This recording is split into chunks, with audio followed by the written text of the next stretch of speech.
You are listening to the SitRep podcast, your source for everything related to historical wargaming. Whether you are looking for the latest wargaming news, reviews, painting tutorials, or playthroughs, you will hear about it right here. So grab your favorite beverage or brush and let's hit it. Hello, everybody. This is Bill, and we are back from our break. And everybody's at the round table, getting ready to rock and roll. And let us say hello. Starting there in sunny Florida is Big Jim Oriskany, our historical editor. Sir, how are you, sir? Hello, everyone. How you doing? I'm doing great. It's good to be back. Excellent. And our projects director over there in the western burbs of the Chicago land, Mr. Martin Schaefer. Oh, hey, good morning. Helps if I take the mute button off. Mm-hmm. So, I'm well. Good. It's a nice little break. Good to be back. Looking forward to hanging out and chatting it up. Excellent. And, of course, our computer mastermind, the guy who's trying to take over the world one PC at a time, Mr. Chris Wimmer. How are you, sir? I'm doing good. How's everyone doing? Excellent. All right, I hope you guys are rested, refreshed, and ready to rock and roll. A lot to talk about. And I think, do we want to do a hobby roundtable, or do we just want to hit it? I'll go ahead and do a quick hobby roundtable. All right, sir. I mean, anyone who's been watching our channel knows that we've had two pretty good sessions in the last 2 Sundays. We didn't completely go on break. We did keep the pilot light lit, so to speak. We did our Special Forces and Laotian Montagnard Insurgents game 2 Sundays ago. Hope everybody enjoyed that. And then we also worked on our Halloween special, which was a refreshing change of pace. Not the kind of thing we're probably going to do normally, but, it's fun to do something special, once in a while. So we had our Special Forces sort of clear a haunted bunker kind of a thing. Especially since our normal Sunday just happened to fall directly on Halloween. We had to do something creepy and scary and spooky, so that was a little bit of fun. Right. And if you haven't seen it, go watch it. That was a lot of fun. I enjoyed it. Yes, it was very well received in the gaming community. So I enjoyed it. Very reminiscent of some alien type, or what was that game that everybody plays in the GW world? Space Hulk or whatever it is. Yeah, it might have been, yeah. Yeah, something it was like basically a dungeon crawl. We used SitRep Skirmish to, pretty much we switched out Insurgents for, like Cthulhu-esque Lovecraftian monsters, things like that. Yeah. Excellent. Okay.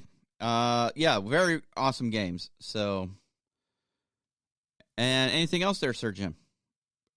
In related news, Stalingrad Valor and Victory playtesting is finally complete.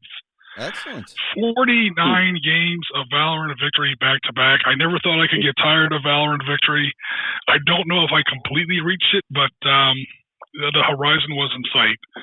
So we'll be doing something else for a couple of weeks before we come back to Valor and Victory. But that whole package is finally submitted to the publisher, and we'll see what happens. Very cool. We do have some dates that I have from behind the curtain on when that's coming out, but they haven't been officially released yet. But it's that release is coming. It is coming early next year. Yeah, he'd tell you, but he'd have to kill you. Well, I mean, I just thought, I know when they're going to make the announcement, so it's on its way. Awesome. So look forward to that. Yeah, most definitely. Big news. Just as a quick reminder before we get too deep into things, we do have our own website now. It's www.thesitreppodcast.com. You got to have the in there. Otherwise, it'll take you to somebody else's podcast or web page, and we don't want to lead you guys astray. You want to go to the original, the real deal. So make sure you put in so www.thesitreppodcast.com. And there you will find blog pages, and all our episodes are listed there. We're going to talk about some feedback we've gotten from people, either through Discord or Facebook or whatever in the show. But that is our central location for everything that is and will be the SitRep podcast. And make sure you like, subscribe, share all of our programs on YouTube, Facebook, Discord, Twitch. Help us grow our community. All right, that's enough of the PSA. Let's get back to the show. So, Marty or Chris, do you guys have anything? I think you're still trying to build a laser to go to the center core of the Earth or something like that.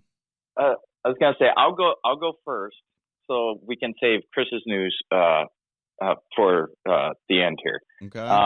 So a change of pace from doing a modern stuff. I painted up the starter kit from my Guild Ball game. Now, I know that Steamforge no longer supports Guild Ball, but it looks like a cool game, so I want to play it. And I got a brand new copy used through my local game store, I don't know, a month and a half ago. Like, I got the book and the starter set for $18. So why not? Yeah. So I painted those dudes up, and I just need to throw a coat of varnish on them, and then wrangle one of my kids into playing with me. I'm looking forward to that. And then going through my my little collection of sprues and such, I actually came across, I have 2 or 3 sprues of Robotech old school sprues. I'm like, oh, I put those together. So I am. So I'm working on those. I'm still assembling them. They're kind of fiddly, and they don't come with instructions. So I had to, thankfully, a quick interweb search and a little Google foo, and bam, instructions for assembly. So they're going together, and I'm looking forward to doing that. And I've been, every time I go somewhere, I'm like, hey, could I use that to build something? So I've been adding to my pile of terrain building supplies here, and I think I talked in the past about doing an Afghanistan board using the scenario of a friend of mine's experience there, and I think we've worked out a plan for it. So we should be able to do it in 15 mil, I think. Mm-hmm. I don't know. It's a pretty big space. I've been trying to work the scale out and whatnot, because the area is too big for 28 mil. So initially I went to 20 mil, and I'm like, that board's still going to be a 12 by 12. I can't do that. So I think we'll be able to get most everything in a 15 mil board. So I'm kind of working with him a little bit on designing that still. Okie dokie. Yeah, that's what I've done. Okie dokie. So another public service announcement. Marty's retarded. He likes to ramble on. He's got the Irish tongue. He likes to ramble on.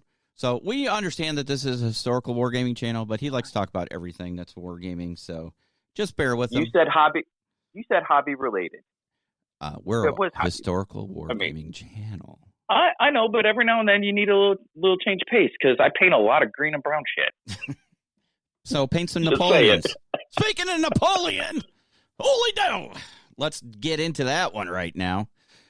So, you know how I have all those big boxes of American Civil War in that unique Warlord scale for epic battles? Yeah. They just came out with Napoleonics in the same scale. Well, scratch that off the news then.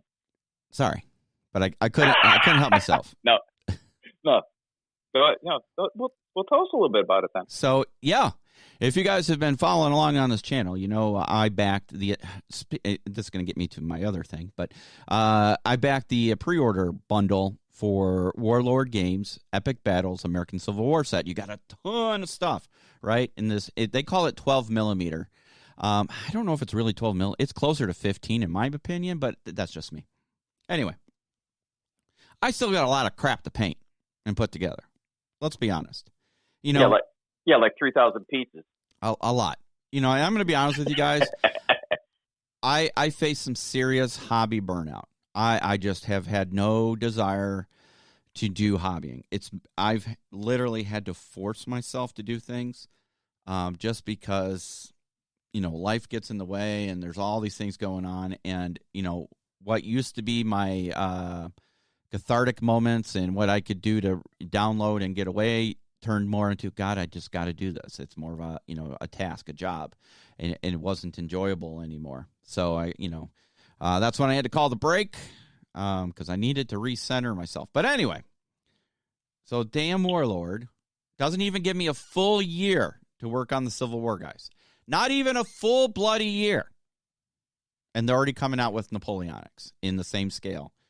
And they had a pre-order bundle that's like $800. And I don't even remember what's in this bundle. I'm going to pull it up while we're talking. But I clicked on it to see, the availability, what's in it. And it said it was already unavailable. And I'm like, what the bleeping, blapping, bleeping? Right? So I know I use strong language there. I thought you were going to say that when you clicked on the link, it said, "Welcome back, Bill. We've scheduled your order for delivery on." That would be cool if it just, hey, you're in our special club. Yeah. Yeah. So didn't John talk about that at Little Wars a little bit? He alluded to that. Yeah, he did. So it was coming. Yeah, he did. I just didn't know it was coming that damn fast. Do you know what I mean? Great. Yeah. So it says unavailable. Was that because Dawn bought that? She beat you to it. Yeah, right. Let's see here.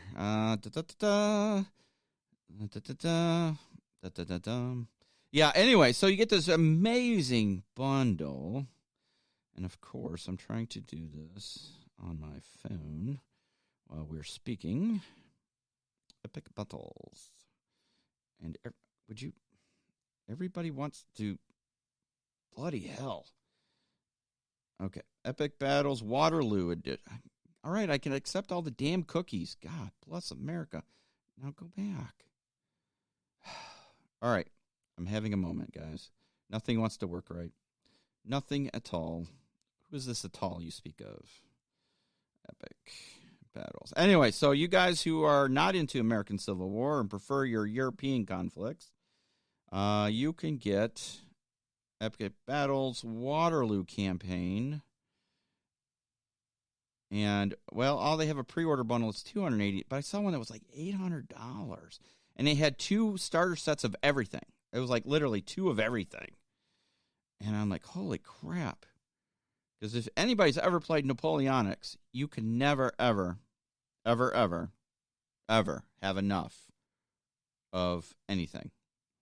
How many guys were at Waterloo, Jim? Waterloo was actually one of the smaller ones. Was about, depending on how much you count the Prussians, anywhere between 150,000 and almost 250,000. And that was a smaller bundle or battle? Leipzig was, good God, coming up on past 400,000. Holy crap. Was probably the largest single battle. You had other ones like Borodino, Austerlitz. Yeah, there are some big ones out there. Waterloo was certainly large. It wasn't the largest in the Napoleonics, not by a long shot. That's crazy. So anyway, I mean, honestly, I think Leipzig had 4 armies at it, but yeah, it was a huge, huge fight. That's the one that actually defeated Napoleon. Some people call it Waterloo. Leipzig was the one that really kind of destroyed the idea of the French Empire and kind of ended those wars. They captured Napoleon, or I should say he abdicated. They sent him off into exile. He came back, and that's what starts the 100 Days. He makes a bid to sort of restart things, and that gets shut down at Waterloo. So, yeah, Waterloo is probably Napoleon's final personal defeat, but as far as the destruction of the French Empire, that's probably Leipzig. Waterloo is what shuts down the idea that he could start it up again. I guess is the more accurate way to put it. That's crazy. So I accidentally just pressed pre-order for an $800 thing. Oops. So, yes. So if you're looking to get the Epic all-in Mega Bundle, which includes, guys, a British starter set, 2 brigades of British infantry, a British light cavalry brigade, British heavy cavalry brigade, French starter set, 2 French brigades, a French light brigade, a French heavy cavalry brigade, Les Hay Santé scenery pack, the Sandpit and Barricade, the Humont scenery pack, the British infantry paint set, the French infantry paint set, river scenery pack, road scenery pack, apple trees,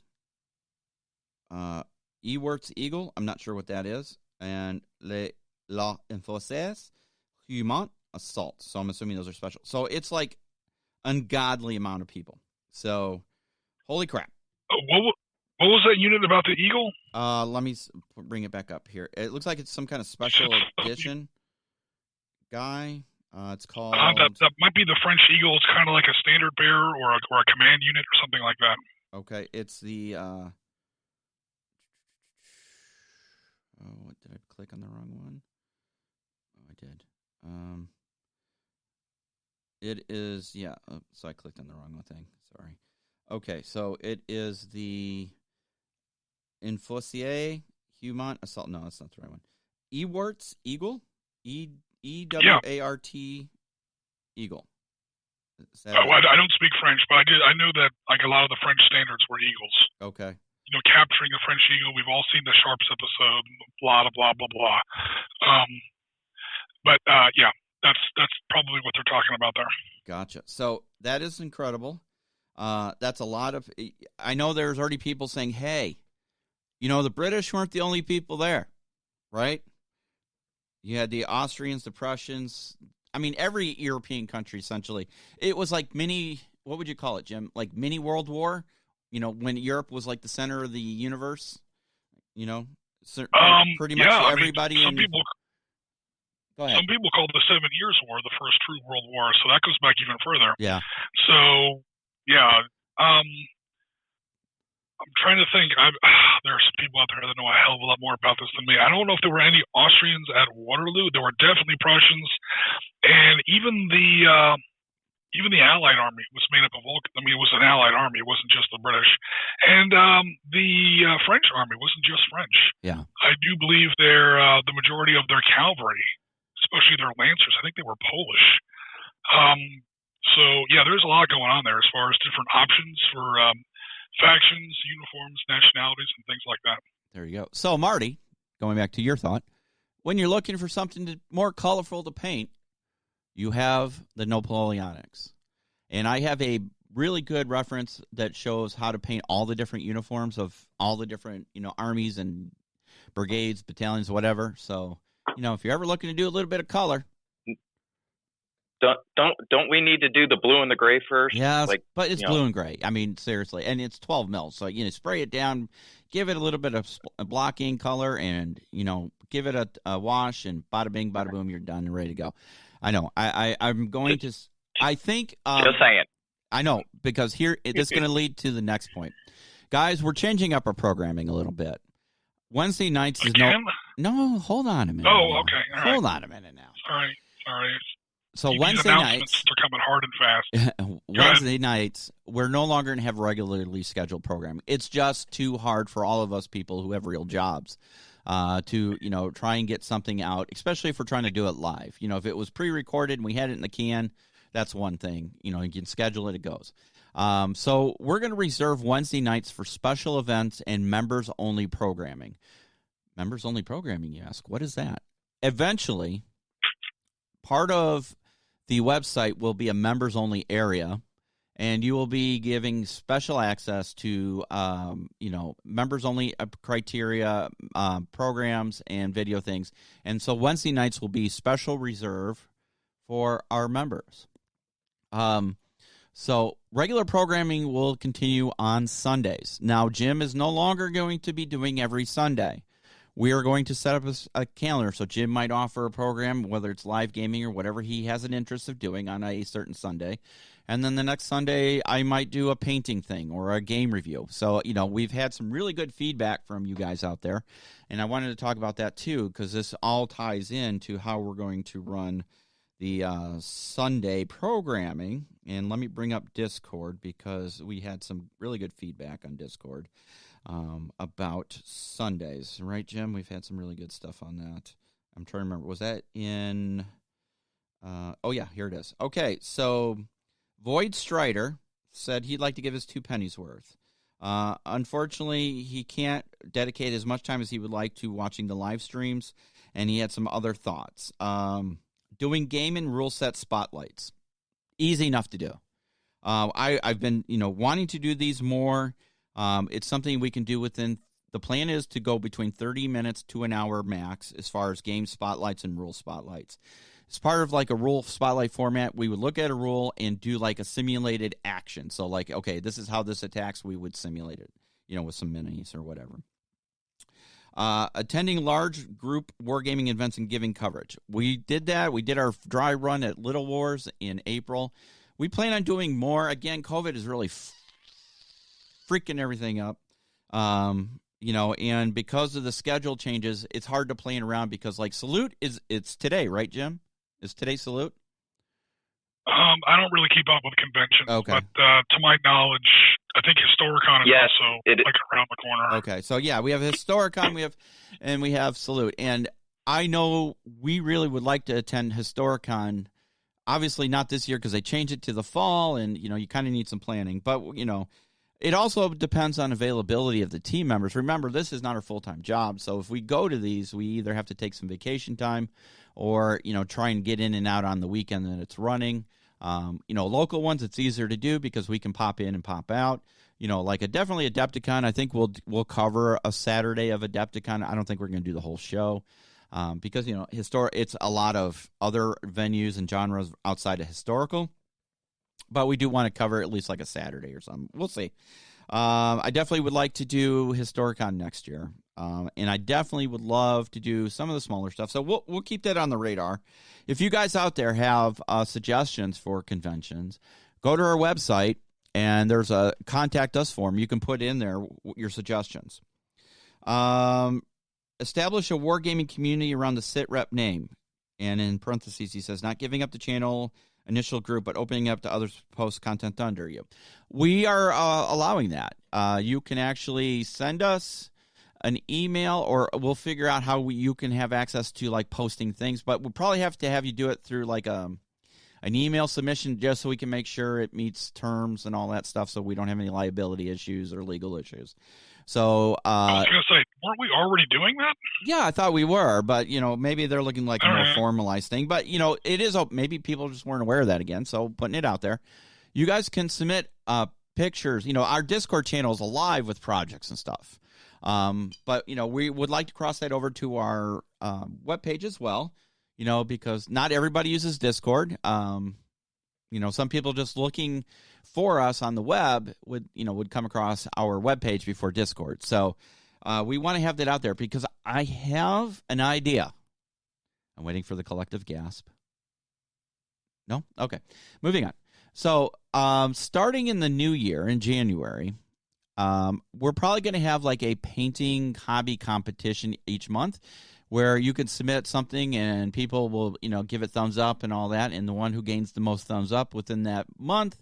So like if you submit in January, we vote on it in February. And if you are the winner, we will send you one of the brand new SitRep mugs as a award winner. We'll make a special mug that says hobby winner, painter, I don't know. We'll come up with something on the mug. So we'll send you out a mug so you can have one of those. So, yeah, those are some of the ideas. We've had several people reach out asking about Jim's rules and, how he creates, his counters and, where he gets his values in that, and that's a lot of work. And I believe, Jim, that leads us to, and I'm segueing about a little live stream you're doing, I think. Is that still the plan? Yeah, so we don't have a opponent for tomorrow. Like I said, we're giving the whole weekend wargaming thing a bit of a rest. So to cover tomorrow's time slot, we're going to look into how we're going to answer some of these questions from the community. We've had people in Discord, people in email, Board Game Geek, where we also have a small presence on Tabletop, our Discord, I think I already said that, and a lot also on YouTube, how we actually set up these virtual games, how they're actually done. And as Bill was talking about, we've had some questions on Facebook about how we get to some of the values for our gaming pieces. So we play a lot of Panzerleader. Panzerleader was written for World War II. Later on, there was an edition for Arab-Israeli Wars. Nevertheless, we've been rolling out everything from the Baltics in 2025 to Taiwan to the Gulf War to all these other conflicts that Panzerleader system was never written for, how we come up with these values. So, and how we make sure that all of these values are reverse compatible with original Panzerleader. So if you really got bored and demented one night and wanted to see just how many Tigers an M1A1 platoon could really take on, the Panzerleader system would support it. There's a fair amount of math in that, and we're going to go over a little bit of that as well as some other systems too, how we come up with the values for Valor and Victory Modern Edition. So Valor and Victory, created by Barry Doyle for World War II. We also, of course, then I came along and sort of offered my own expansion for it, for modern expansion. Okay, so we know what a Wehrmacht infantry squad or rifle squad in 1944 was worth. We know what an SS Grenadier squad was worth. How does that correlate to an IDF squad in 1982, or a U.S. Marine squad in 1968, or a Royal Australian Commando platoon in 2007 in Afghanistan? We're not guessing. There is math to it, and there is a methodology to it. So people have been asking about it, so we're actually going to go through that, at least, quickly. We're not going to, have like a 7-hour math class, because who the hell wants to go to that stream? But we're going to go over like some of the basic stuff to address some of these questions from the community. Very cool. I know a lot of people will be tuning into that because that seems to be one of our more common, is that people want to know how you arrived at that and is it available? Your different maps and counters and stuff so they can play it.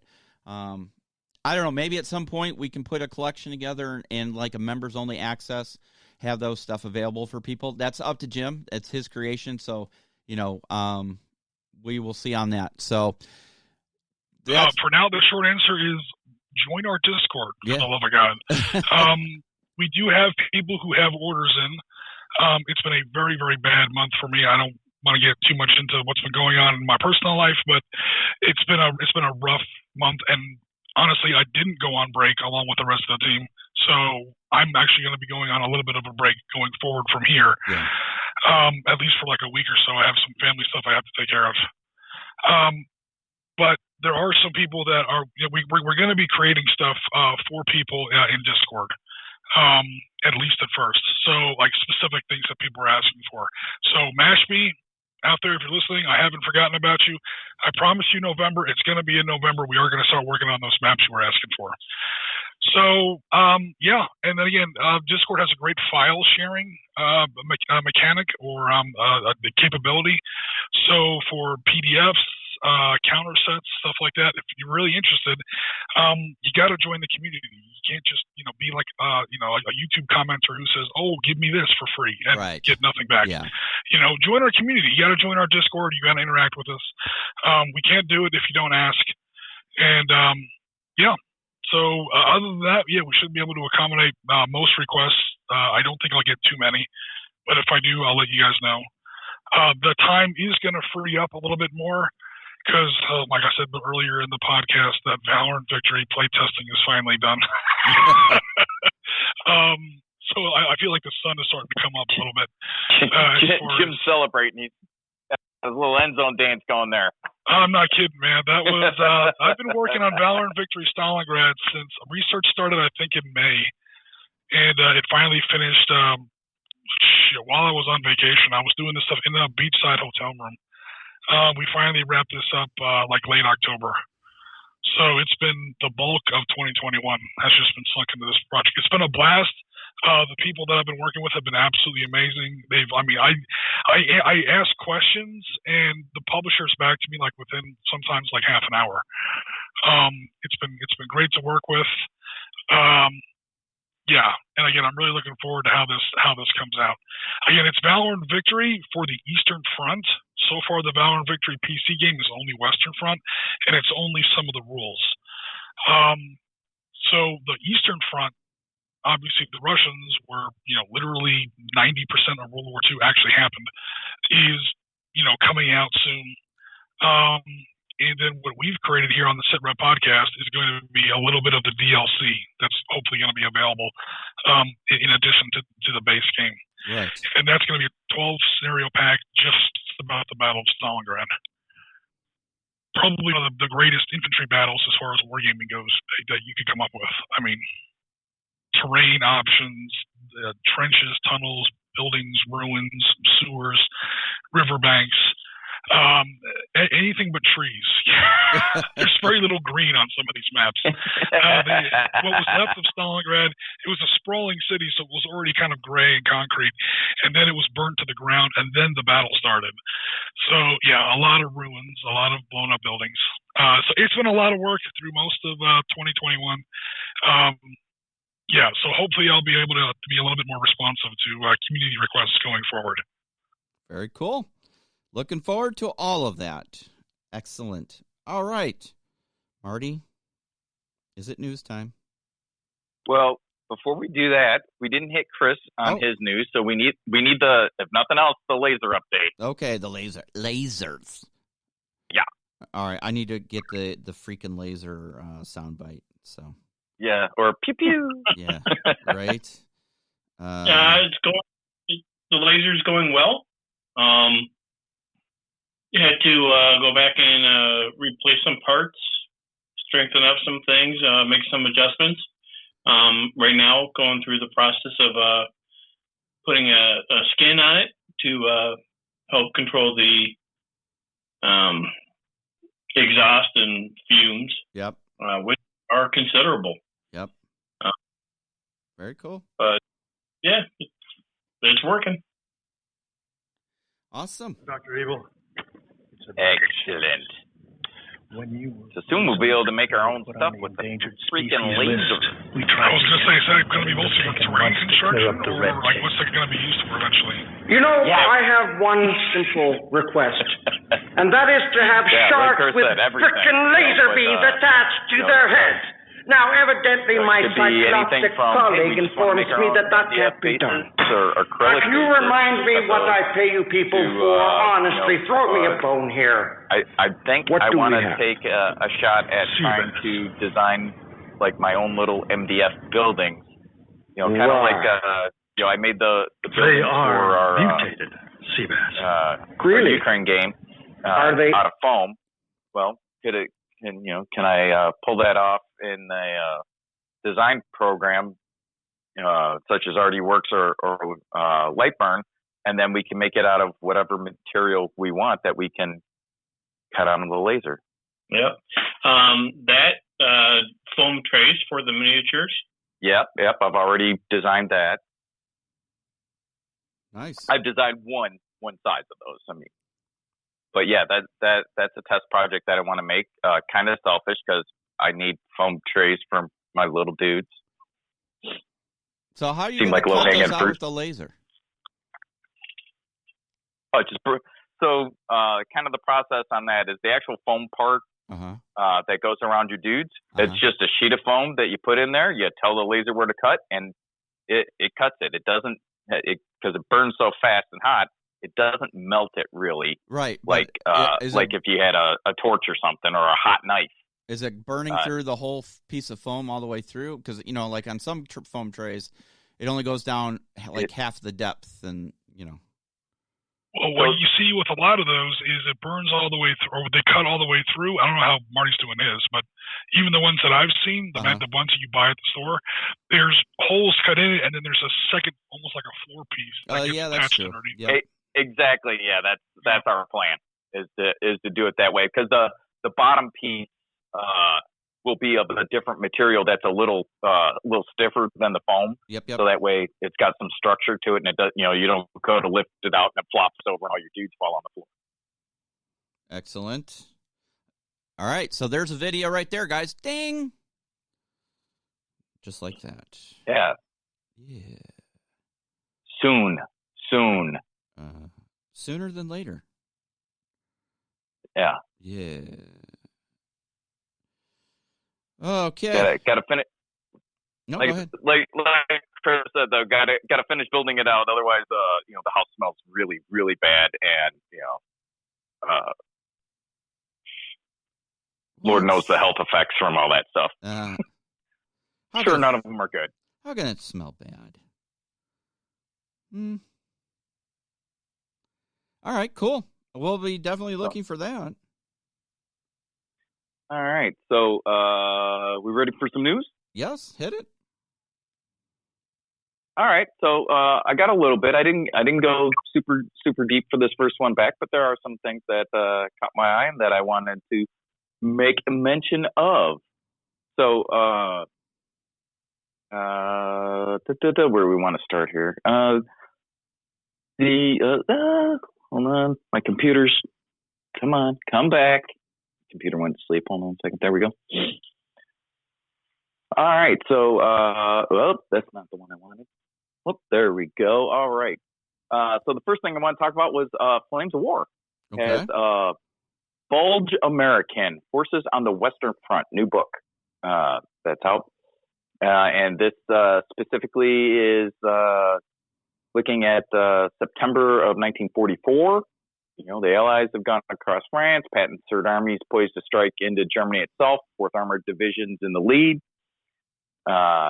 Hitler's new Panzer brigades were diverted to meet the Americans in Lorraine. Mm-hmm. The setting is early December 1944. It kind of seemed unlikely that they were going to attack.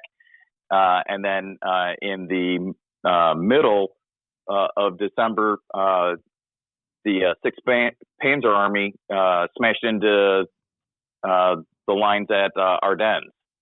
So that's kind of the focus of the book.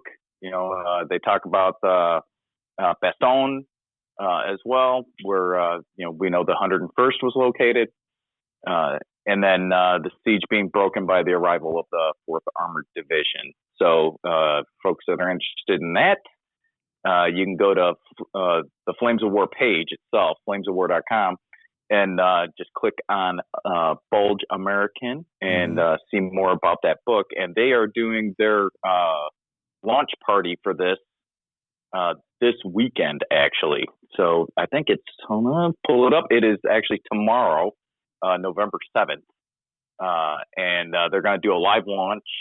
And they're going to have a battle report, a hobby hangout, Q&A with the studio. They've got a Twitch channel going. If you go to their webpage, you can find all that information for the link to Twitch and whatnot. But the live launch will start tomorrow, November 7th.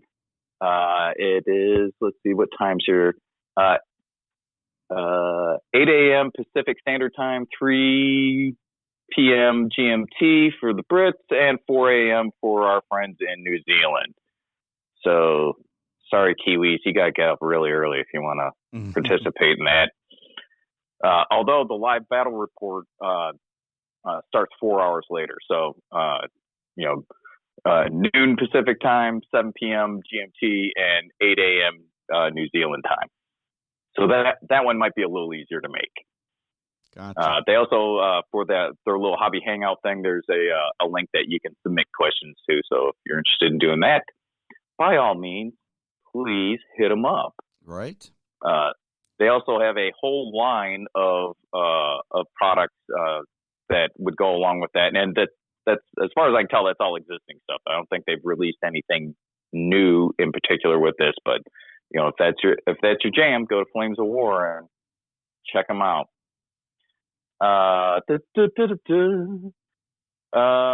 So Black Powder Red Earth, if you're familiar with the graphic novels, yes, has created a 28 millimeter game. Yes, they have. So, and the core rule book has dropped.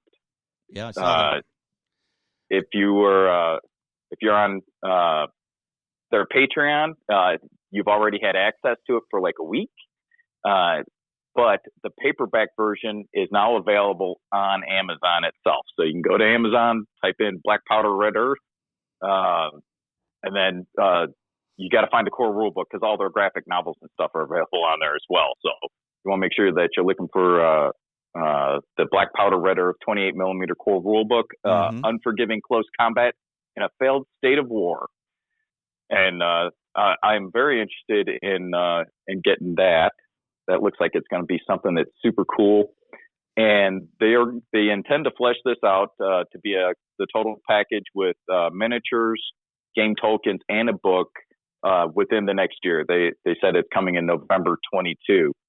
But speaking of miniatures, Spectre Miniatures already has a range of Black Powder Red Earth. Yes, it's got their Fire Team Ember guys, but I imagine that they will be probably expanding that. I don't know if that if Black Powder Red Earth, John Chang, the author there, if he is working with Spectre to do the miniatures for the game or how that's going to work. So to be determined there. But there's already some dedicated dudes for it that you can use. So that looks super exciting. And I believe our friend Chris Long already has a copy of the rules. So maybe we can get him to share a little something on that. Yeah, there you go. And then a couple of Kickstarters I wanted to talk about. Delta 10, which is a game that I got last year. Operation Black Winter was the box set. They have a follow-up set coming out on Kickstarter, and this looks pretty interesting. It is. I am just happy clicking all over the place. Hold on. There we go. So they say highly detailed modern miniatures to reinforce the factions of Delta 10 Black Winter starter set. But the Operation Frostbite here will expand your faction. So, you'll have some more Eastern Bloc guys, as well as the United Kingdom Peacekeepers. And I'm trying to pull up the pledge levels here. Here we go. All right. So Operation Frostbite itself, which includes the expansion packs for the UK and the Russian dudes, is $79. So that's not too bad. You get a bunch of figures there. If you are looking for an all-in and you didn't have the original box set and you wanted to do that, $210. So you get the original box set plus the expansion. And then they've got a whole bunch of stretch goals. They're adding Spetsnaz dudes, a bunch of them. There's a set of night fighting rules, so you could now conduct all your operations at dark using rules. They've got some upgraded cards for the figures, as well as command order cards and some fog of war type rules. And then a bunch of add-ons, which are primarily the ability to buy the individual teams that are being produced, whether they're from the first set or the second set. There's some pretty cool miniatures. They did a good job on them. I enjoy them. So something to look at there. It's a fairly light game. It's not real crunchy, so it's right in my wheelhouse. And I encourage y'all to take a look at it if that sounds like it might be your jam. What else we got on here? Another Kickstarter that I ran across, Battleground 1983, the Warsaw Pact. These are STL files that are available via Kickstarter, but they're designed to be 10 and 15 millimeter 1980s Cold War infantry STL files. So 3D printable. They've got all sorts of Blender files in there to export, and you can print them out.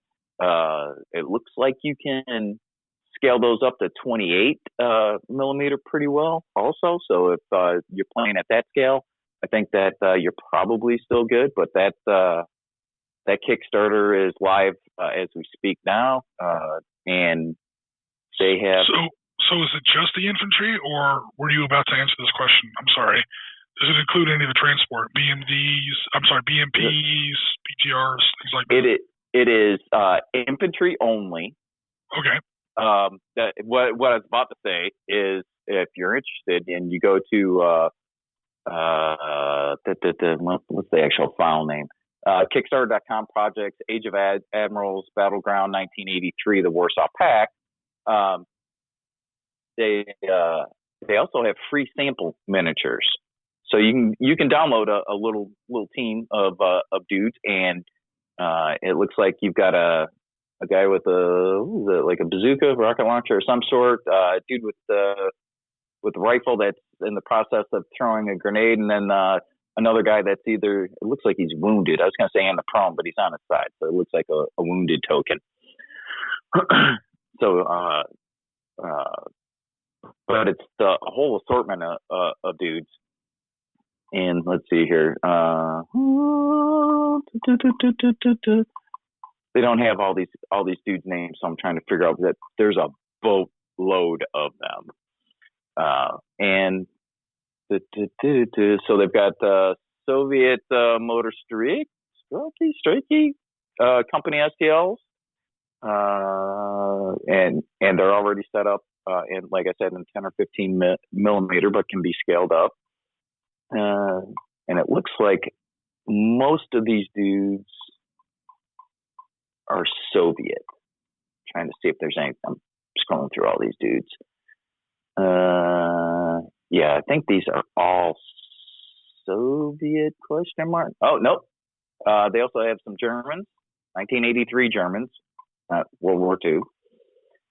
So you got some Germans and you got some Soviets in here, but they're collectively between the two, it's probably 100 models. So if those fit your games, by all means, go get in there and check it out. You'll need a 3D printer or access to someone that can 3D print for you, because it's just the files, it's not actual miniatures. And then my final note, we've talked about it before, but I'm going to say it again because I'm a fan. Battle Space by Robert Salters and Table Salt Games is working with Modifius Games, and they are putting together a deluxe box set. And we hope that that's going to be out shortly after the new year. So news to follow on that whenever that release comes. I am sure I will make mention of it. I'm super excited about it. I enjoy the game. It's a modern solo game. Again, not real crunchy, so it's right in my wheelhouse. So you can see more about that either by going to Table Salt Games, or Modifius has some information about it on their webpage and social media as well. All right, so that's what I have for the news today, gentlemen. Perfect. Sounds awesome. Okay. Future state of said podcast. We've already talked about programming, and that eventually there will be a membership section. What do you guys think? We're going to spitball a little bit. Starting in 2022, I can't believe it's already 2022. Good God. What do you guys think about having, picking some, we may have mentioned this before, I can't remember, picking some major battle event in warfare history that happened each month. And so I'm going to just throw it out there because a shocker. January is the Battle of Isla Wanda and Rorke's Drift. So do we pick some major event, and in January we game that, talk about rule sets, miniatures, whatever? What do you guys think? So 2 things on that. 1, I love the idea. 2, do you mean we got to put together that entire set? We haven't even started on that yet. I'm just literally saying it doesn't, I'm just using Rorke's Drift or Isla Wanda as an example. It could be a Battle of Midway. It could be the Bulge, whatever, some major warfare event, historical event that happened that month, within the time frame of the world, and just kind of, work through that. Jim's got the digital aspects. We got the physical aspects. Whatever the case may be, it kind of gives us a sense of direction. I was going to say, you really want to play Rourke's Drift, I do. Don't you? Tell the truth. Look, it's been almost 2 years since I was in Ireland. I'll see your idea and I'll raise you one. Here we go. Go for it. December's coming up, and we never did do that Wacht am Rhein battle group game. Wacht am Rhein being the Battle of the Bulge. Yeah. December. Yeah. Yeah, I might have just mentioned a little something about that in the news. There you go. And almost every in some ways we haven't had the whole team focused on it, but in some ways we've been doing this. Almost at least last year, maybe the last 2 years, right about Christmas time, we've had for our SITREP Christmas special, we've had the Battle of Trenton. Mm-hmm. Yep. Famously 26th December 1776. So that's always an option too. Yeah. The miracle of Christmas. Yeah. Right. Nowadays, the Battle of Trenton be like, you take it. No, you take it. Right. Wait a minute, Jim. Aren't you originally from New Jersey? Yes, I am. But don't hold that against me. That's why he said, no, you take it. I live in Florida most of my life. Yeah, I mean, what do you guys think? Let's just say that when The Sopranos comes on, I fast forward through the opening credits because I'm like, literally some of those streets I recognize. Okay. Like, click, click, click, click. So, I mean, yeah, what do you guys think? I mean, I don't know if, Jim, you want to put a list together of, you're our historical guy and saying, hey, this month this would be a good subject.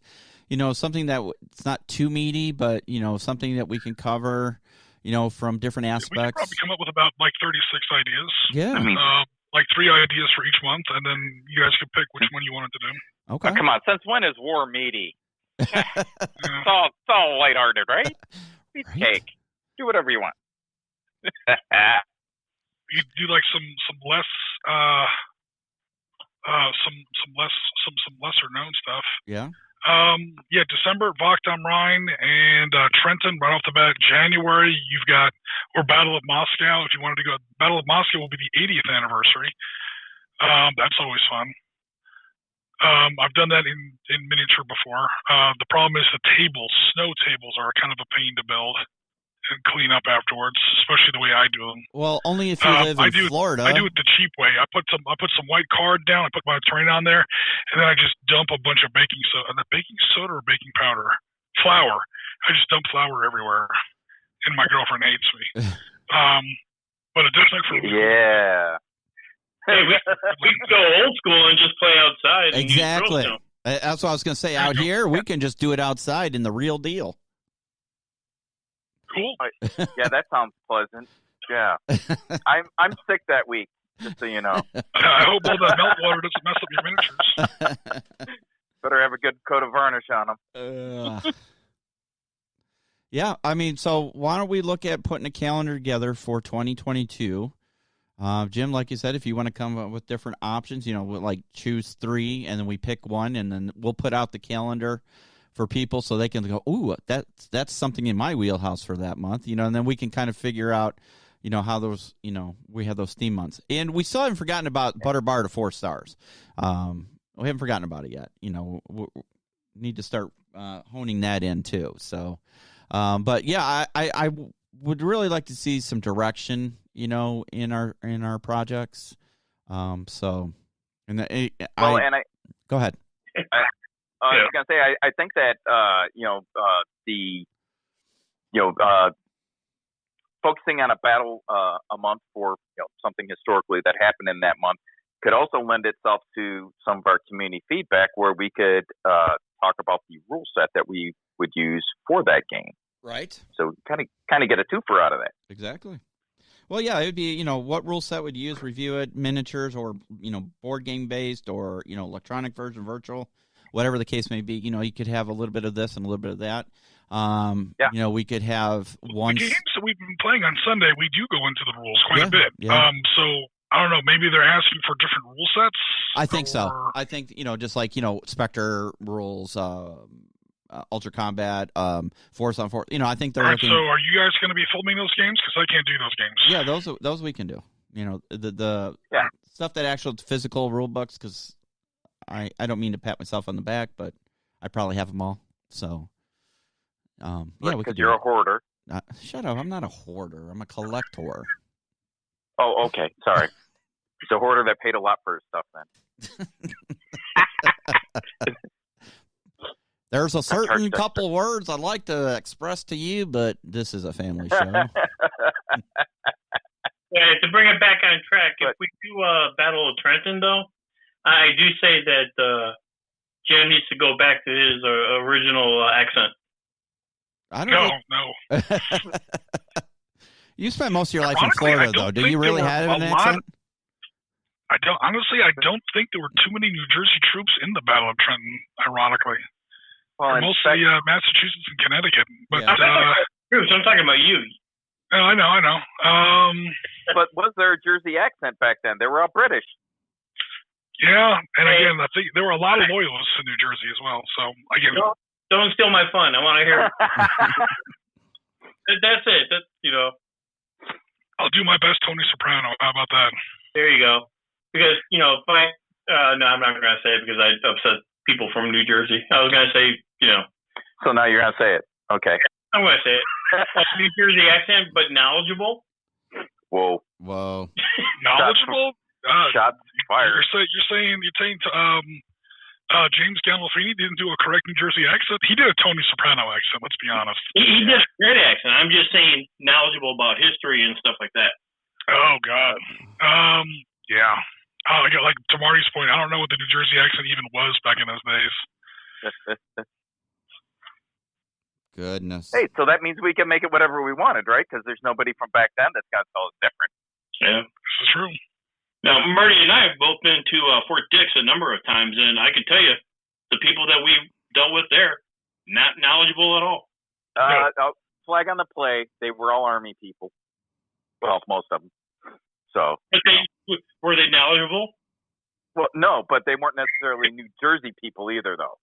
They were just stationed there because. I was going to say, as far as American citizens knowing their own fucking history, that's not a New Jersey thing. That's an American thing. That's right. Something that embarrasses me every time I talk to somebody from the UK. I'm not just talking about history. I'm talking about they're just not knowledgeable. Oh, it's in general.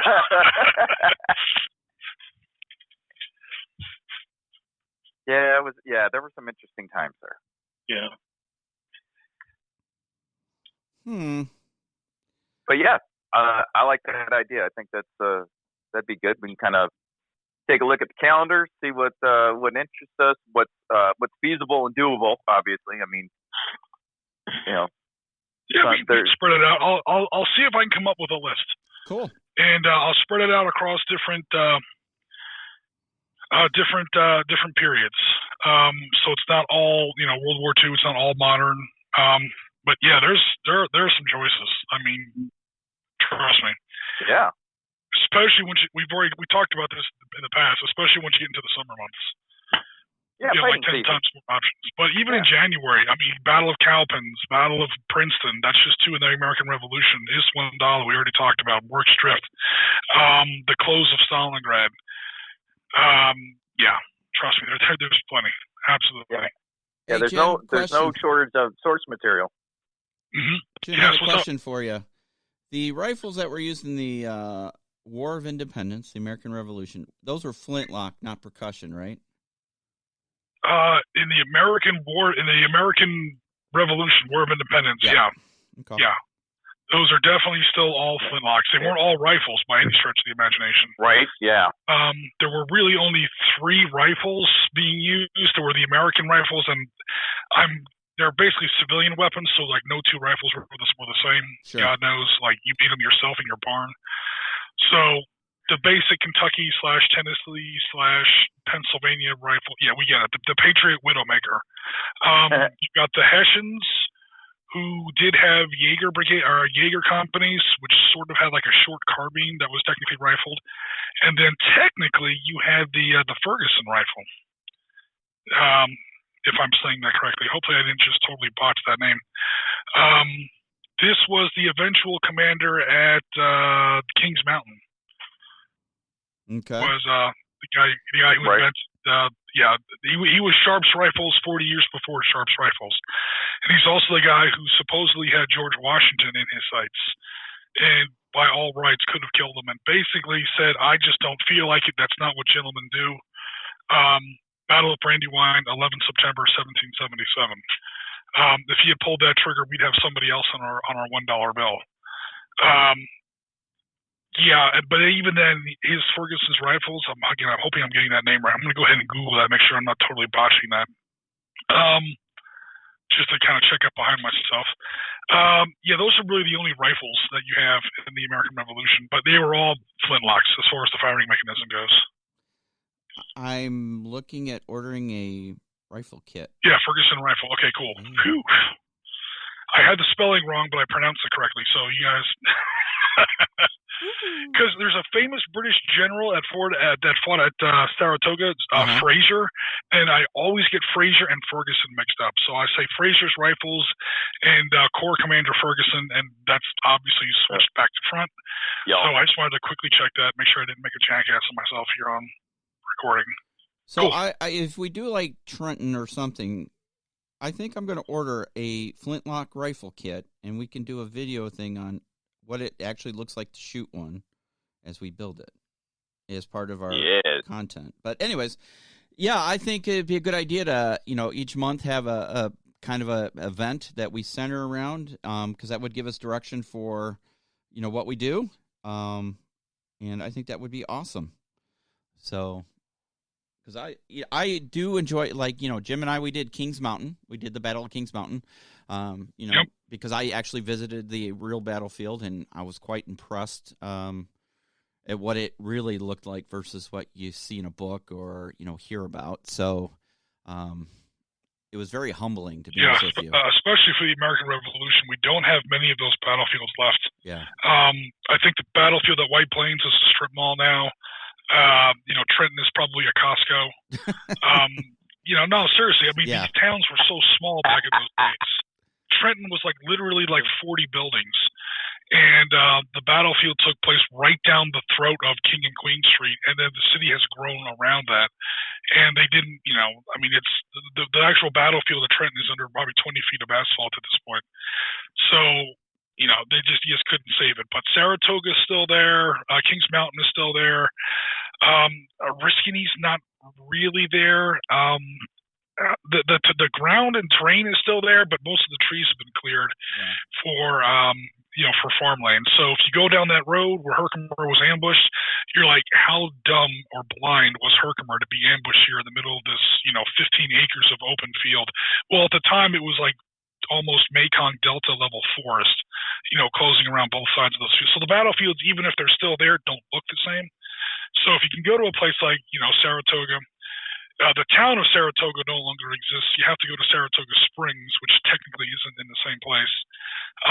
But even then, the battlefield is a little bit to the north. Or if you can go to Kings Mountain, definitely put it on your bucket list, because there aren't many of them left, and it seems like we're losing more all the time, because we have to build another Walmart, because America. To say nothing of Civil War battlefields. I think Civil War battlefields have a little bit more protection, but our American Revolutionary War battlefields, they are few and far between. Mm-hmm. So the fact that you got to visit Kings Mountain is definitely awesome. Yeah, and they have a really nice museum there and everything. So it's really humbling and awesome. Very cool. Because I see this being well-rounded, because I'll be honest with you, I'm a little jealous. Have you guys seen Little Wars TV's most recent announcement? They're going to Nam, right? They're doing the Mekong Delta, right, I believe, if I'm not mistaken. So they have a nice-looking table, and they do good quality work. And, I'm not trying to say that we want to be Little Wars TV, because that's definitely not us. First of all, I don't think we take ourselves that seriously outside of Jim. Jim takes a lot of pride and hard work in his work, and rightfully so. And then, you have us. So I'm sorry, Jim, we're bringing you down. I'm really sorry. I don't know if Little Wars takes themselves seriously enough.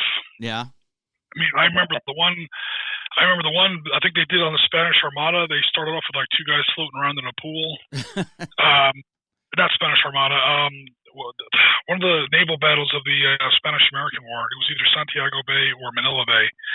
I mean, they have some fun with it, and then I don't know.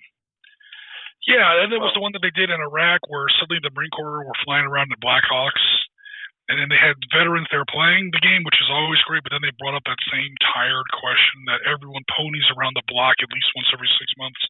You know, how soon is too soon? And you know, do veterans not like playing war games? Well, we got a whole group of friggin' veterans here, but that's just one of those things that gets you some views. You know, you have to put that question on the leash and walk around the block at least once every year or whatever. But yeah, but I mean, I've met them at Historicon. Yeah, I mean, their Gettysburg table was phenomenal. Yeah, it was pretty cool. I believe that was Altar of Freedom. I might have the system wrong. But yeah, their systems, their table was great for sure. Awesome. You know, they also have the advantage of having a dedicated building for their club, right? That they're able to do all this stuff at, where, you know, essentially we do this out of our homes, and you know, you're not putting a huge table in my loft because it's not that big. Oh yeah, I mean, I'm holding it together down here with a dining room table and an iPhone. I mean, I could do a dedicated club space. Just saying, could. I have the space. I have the building. I could build another building if we really wanted to. We were talking about building a pub, anyways. Yes. Ooh, well, I think we hit the perfect combo right there. The wargaming pub. Yeah. Sweet. Would you guys out there attend if it was a wargaming pub? I think I would. Well, what I want to know is, can we still build the G-scale train? There we go. I knew you were going to bring that up. Every time we talk about this, the only expensive part about opening a pub is the actual liquor license. But other than that, I don't know what liquor licenses are like out there, but down here, that's going to set you back a lot. You know, to be honest with you, Jim, I've been seriously thinking about opening a pub. I mean, seriously, not just for sake of conversation, because I'm really getting tired of being in medicine. You know, in healthcare, it's just wearing you down. And I'm like, I want to do something where I know I'm not going to make a ton of money. Let's be honest, you know, unless you have some great franchise opportunity.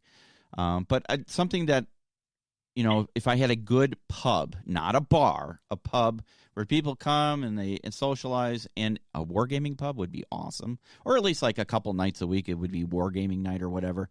That's actually a grand idea. But yeah, I'd like to. Start a wargaming club at the pub. That goes with the pub. Right. Yeah, and you know how veterans are so opposed to drinking.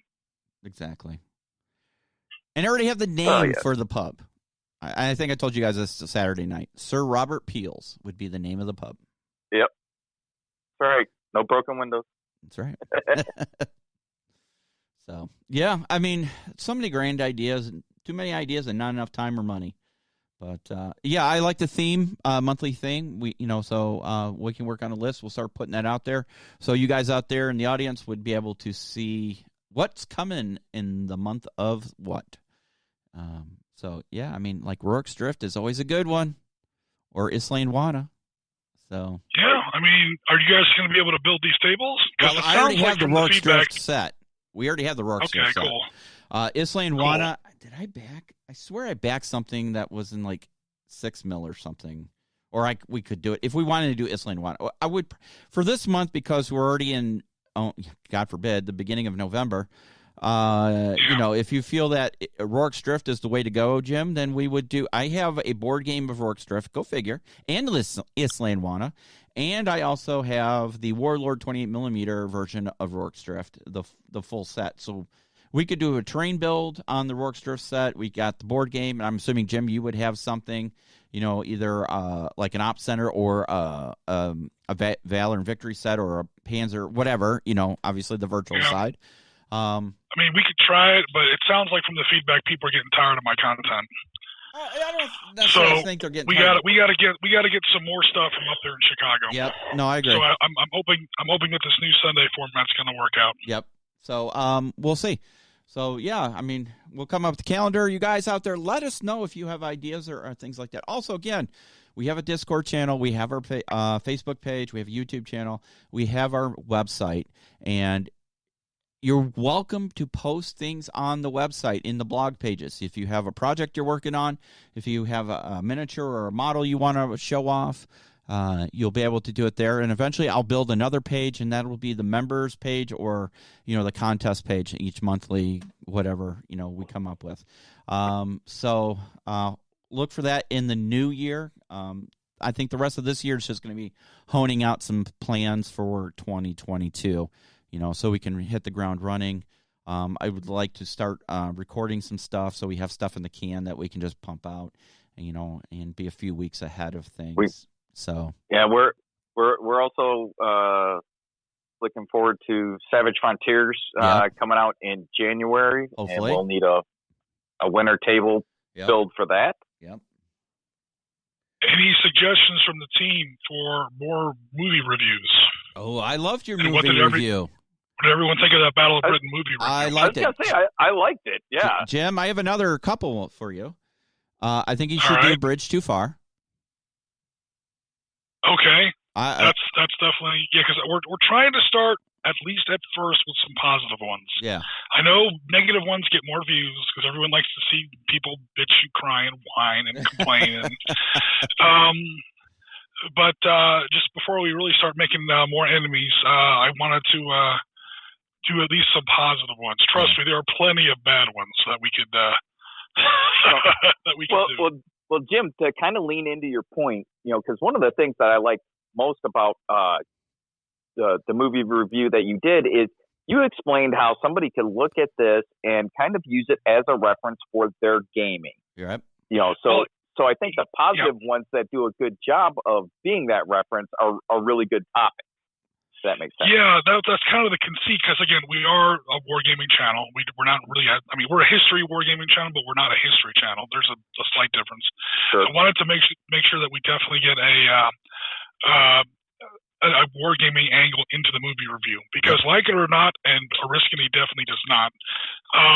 When a lot of people go to start gaming in a certain historical genre or a period or conflict, the first place they go is a movie. And you know what? I'm going to start turning into the skid, because I can sit there and old man yells at cloud. That's not going to work. Stop looking at movies. Movies are not historical documents. Stop being a Thermian from Galaxy Quest. TV is not a historical document.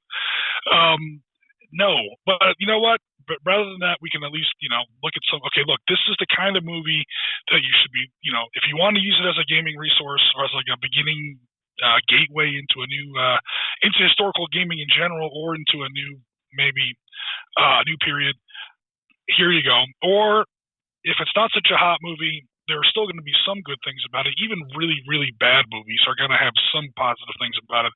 Pay attention to A, B, and C, and just ignore the rest of it. You know, those kind of things. Yeah, for sure. Because that's kind of what I think I liked the most about the movie review you did. I'm like, oh, okay, yeah, I see what he's saying here. Oh, I get it. Yeah. Yeah, like the different planes that were really there. The planes that that movie had were there. They did a pretty good job on that. It wasn't perfect, but it was pretty damn good. Especially considering it was, way before CGI. They can't just render a perfect ME-109 or a BF-109E. And it was just, okay, there's a bunch of other planes you could use. And this is why, if you're going to play the Battle of Britain, say in, I don't know, Blood Red Skies or something, you should probably have your Spitfires in 3s and not 2s, and, things like that. Yeah. Things that that movie really paid attention. It had some awesome technical advisors. They weren't playing around when they made that movie. They did a pretty good job. They took it very seriously. Yeah. So yeah, some movies like that, I think, first, just to make sure that there is one movie I have to have you do, Jim. There's one. Okay. The Patriot. No. Yeah, gotta be fair. This is where you have to cut in. Okay, this is what you have to do. You have to when you're posting this video or this podcast, right when you say that, you have to hard cut to Luke Skywalker clinging to the pipes at Bespin. Going, no. He just falls off the pipes. Oh, goodness. Oh my God, the Patriot. No, I will not do the. I'll do the Patriot like later after I do like a couple good ones. Oh wait. Okay, so here's the theory. All right. Trust me, if we're going to get into the shit ones, if we're going to start tearing stuff apart, I can do the Patriot. I'm going to say it, Saving Private Ryan. Oh, you thought that movie was safe? I got some bad news. All right, so I got a concept for you, Jim. All right. So when you do the bad ones, it's got to be a drunken Jim rant. I got to record and run equipment. And have Jim do that. You just get snockered and start yelling at the screen. Let's see what happens. I bet we get 1 million views like that. Yeah, 1 million views and a couple strikes for obscene content and too much profanity in the. Oh my God! I will send you the best. I'll send you Johnny Walker Black Label, my friend. There you go. Yeah, I think I don't know if anyone.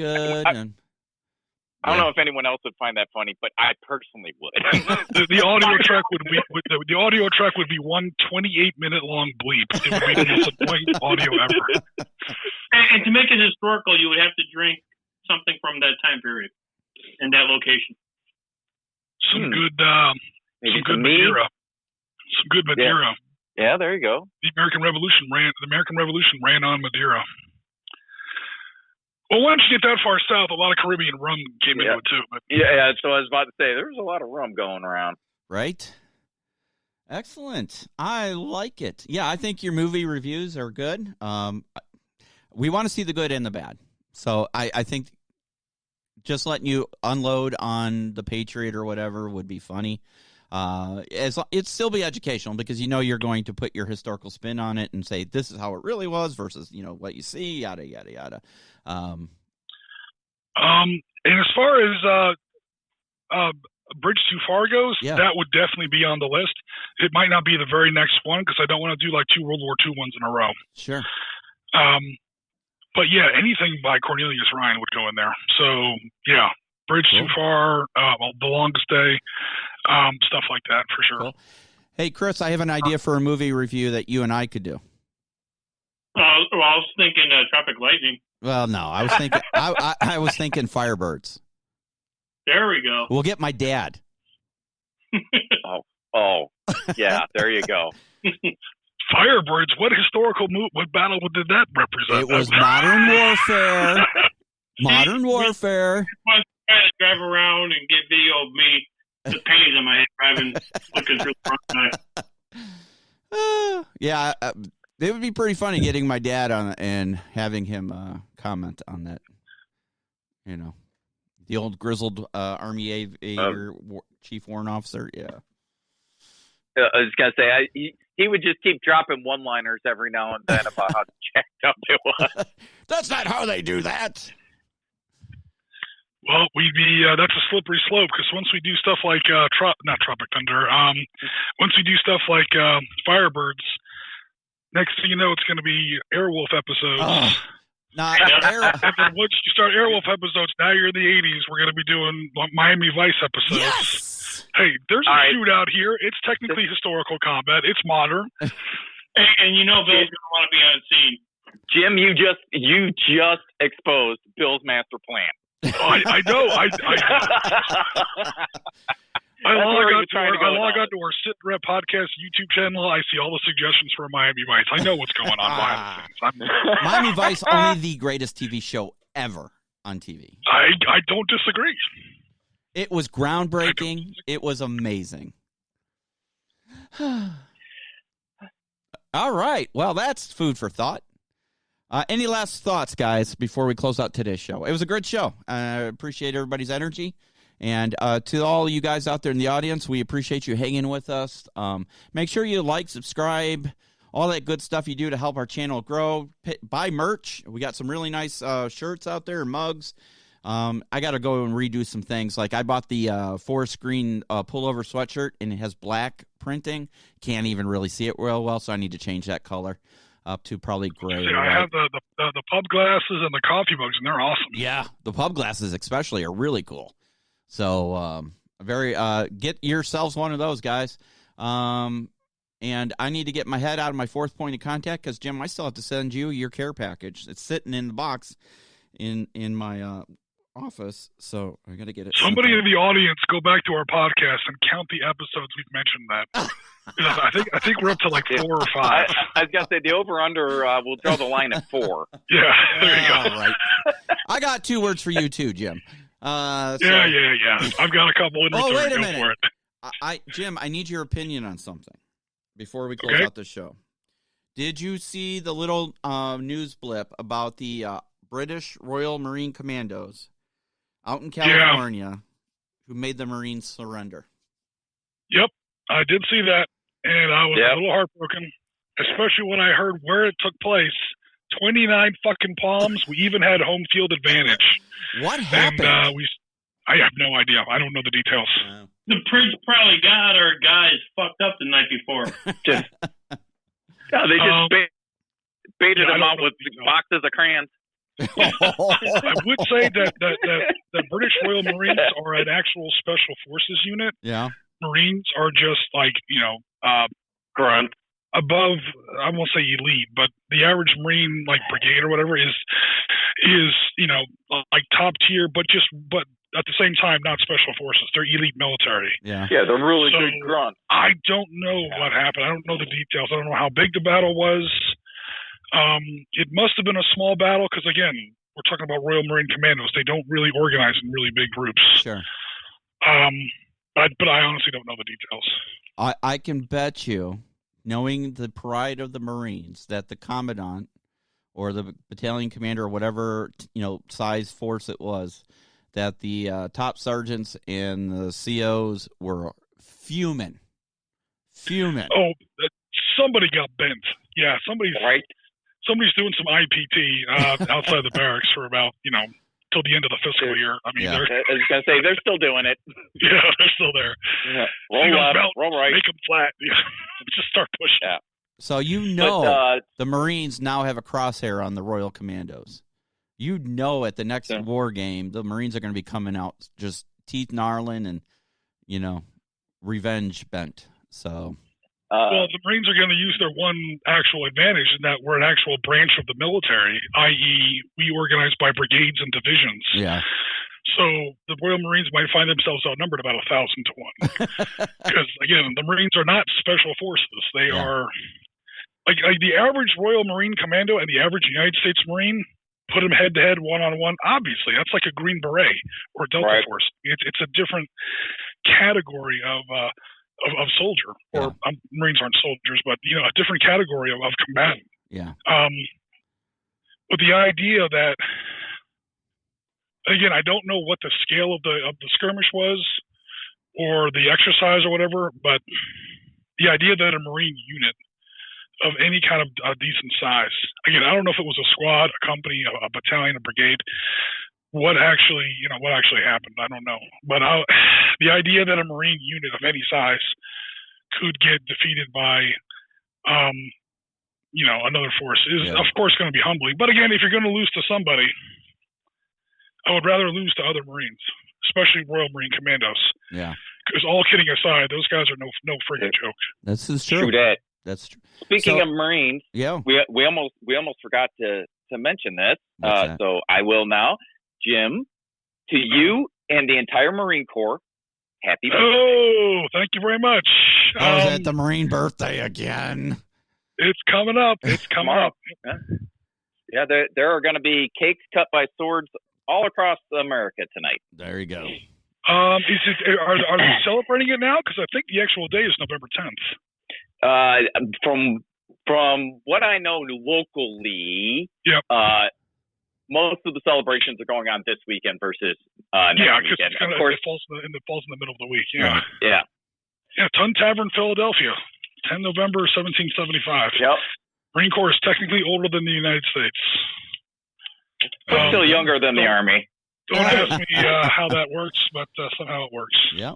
Well, there's a good scenario for you, Jim. If you ever want to do like a little Valor and Victory, you could do Royal Marines versus the U.S. Marines. Yeah.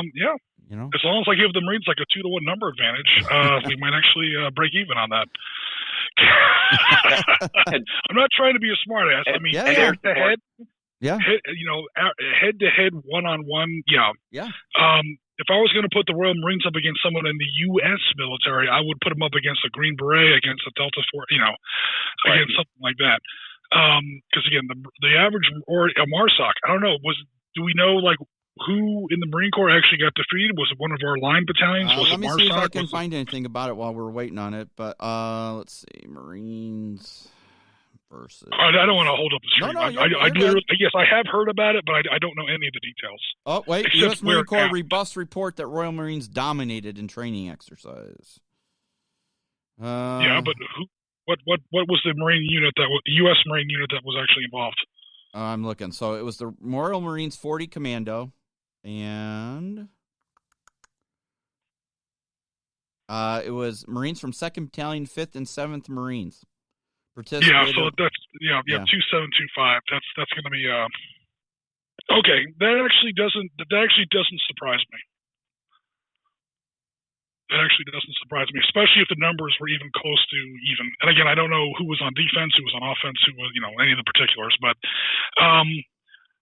nothing against the guys in those regiments, but those are, Fleet Marine Force Marines. They're not, MARSOC. They're not Special Forces. They're not Marine Recon. They're not, and they're up against guys who are legit, Tier 1 operators. Yeah.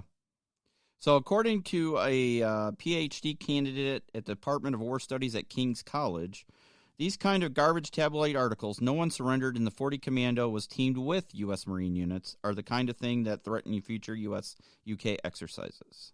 So it looks like somebody blew it way out of proportion and misrepresented it. So because it was a joint training exercise. You had British, Americans, Canadians, who else was in there? Dutch, UAE. So, Is he insinuating it was a clickbait title to an article? No, the internet, that never happens. So, yeah. Shocker. Anyway, it's good food for thought. And that's the purpose of training exercises, to test each other out, right? So, no harm, no foul. Yeah, and again, given what, I don't want to say level, but, what tier Marines, the U.S. Marines, it sounds like they had there. Uh-huh. And again, I'm not saying anything about those regiments. Right. It's strictly like, okay, these are, Fleet Marine Force. These are like, I don't want to say normal, but like regular Marines. Mm-hmm. Up against, God, man, Royal Marine Commandos, shit. Yeah. All right. They're like right up there with SAS. They're really close. Royal Marine Commandos are, Royal Marine Commandos have been kind of a specter as far as a huge warning sign to the actual U.S. Marine Corps as a branch of the U.S. military. Like, be careful, this could happen to you. Yeah. In that they may one day come back and try to make the U.S. Marine Corps only a special forces unit and no longer a branch of the military. Yeah. This is why the U.S. Marine Corps, until relatively recently, has had an absolute white-knuckle death fear of creating any kind of special force unit within the U.S. Marine Corps, because it's like the first step on that path. They disbanded those Raider battalions like right in the middle of 1942. World War II was just getting started for us, and we said, you know what, we're not going to have special. Nope, Royal Marine Raiders, or not Royal Marine, U.S. Marine Raiders, get them out of here. The U.S. No, they don't have them anymore. So the fact that they even established MARSOC later on in the decades was actually a little bit of a surprise to me. Yeah. But for a while there, the Marines were definitely afraid of having any kind of special force because that's what they were afraid was going to happen. Somebody in Congress or somebody in the Navy who knows what was going to happen. But other than that, going up against Royal Marine Commandos, I'm actually not terribly surprised. Unless it was like a platoon versus a whole battalion or something like that. That would be a little embarrassing. And it's embarrassing that it took place at 29 Palms. Come on, guys. You could have at least used the desert to dry them out a little bit first. 29 Palms. That's like 29 stumps, as they call it. I mean, talk about home field advantage. Right. All right, guys. Well, we're going to wrap up the show there. A lot of food for thought, a lot of stuff to look forward to. And we're happy to be back. And like I said, tomorrow Jim is going to be doing a little bit of live stream on some of the stuff, background on how he creates some of the values and things he does for his rules. And then next weekend, I will be putting out a video. I will not be live streaming. We have a family event, but I will have a pre-recorded video going out on Sunday, and then we'll be looking at future projects and from the rest of the team, and we'll go from there. So I think our last also episode before Veterans Day. Yeah. So I mean, I won't say happy Veterans Day, but good Veterans Day to obviously all the veterans out there. Yep. So thank you to everybody who has served, no matter what branch or country you have served for and protected. So we appreciate everybody's sacrifice, so we appreciate that. And we will see you guys later. So for the rest of the team, this is Bill for the Sit Rep Podcast. Take care.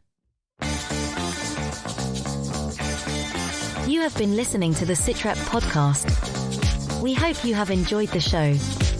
Make sure you like and subscribe to all of our channels on Facebook, YouTube, Twitter, Twitch, and Discord. Remember to join us every other weekend for a new episode of the podcast, and don't forget our other programming on Wednesdays and Sundays. Thanks for listening.